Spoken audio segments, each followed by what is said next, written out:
Hey everyone, I'm back after a week off, but I've been working on the car as much as I can, and I've actually got some real progress to report. I've got progress made on the Holley and actually something to show you that works, so I'm kind of excited about that.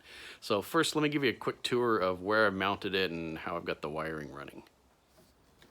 This is where the Holley Dominator EFI is mounted. It's under the passenger seat because there was plenty of room under there. And because I removed a bunch of ducting and stuff for weight reduction, I've got a really nice place for the wires to run. And they go up there, they go underneath that kick panel, and behind there is where the transmission controller is, as well as the coil modules that fire each bank of coils. And then the wires move on up and go out through the firewall in the hole that was already there for the factory wiring that goes out to the SAM module that's under the hood. So I didn't have to cut anything into the firewall to run all of the wiring out there. And as you can see, I've still got some stuff to terminate, but I do have a few things hooked up, and let me show you where all that stuff comes out under the hood. There's where the factory ECU lives, and the traction control module and a bunch of other stuff. And that's all being left in there because I have to, every 2 years, take this car in and get it smogged, and they check the check engine light and make sure there's no codes thrown. So every 2 years I'm gonna have to unplug all the sensors from the Holley and plug in the factory ECU and make sure that it still passes inspection, because I drive this car on the road and I need to get it licensed, insured, and inspected every 2 years. So all that stuff is staying there, but there's plenty of room in there for the wires to come up through the firewall and underneath the ECU and up through the sides.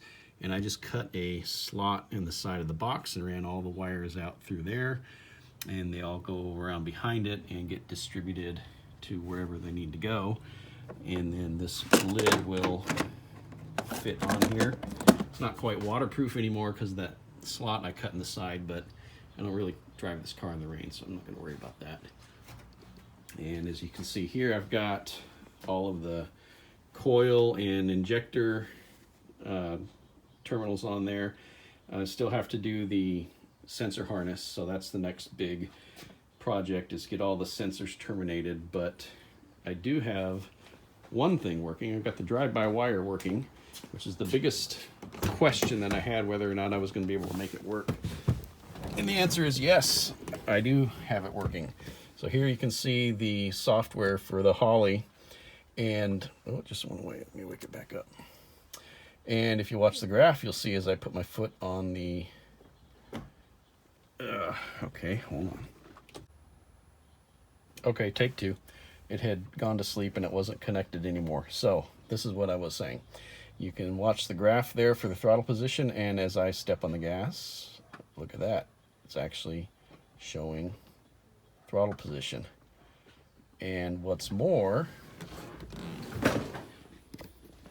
if we go take a look under the hood here, if you're not familiar with these cars, they're drive-by-wire, but they have a cable coming from the pedal that operates the pedal position sensor here, and then goes into the ECU, which controls the throttle body. So if I manually move the throttle, you can see it's working the throttle body.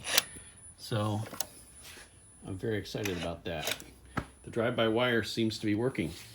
So now it's on to all the sensors. Hopefully we'll get this thing fired up on the Holley within the next couple weeks. So I will give you another update next week. For now, that's all.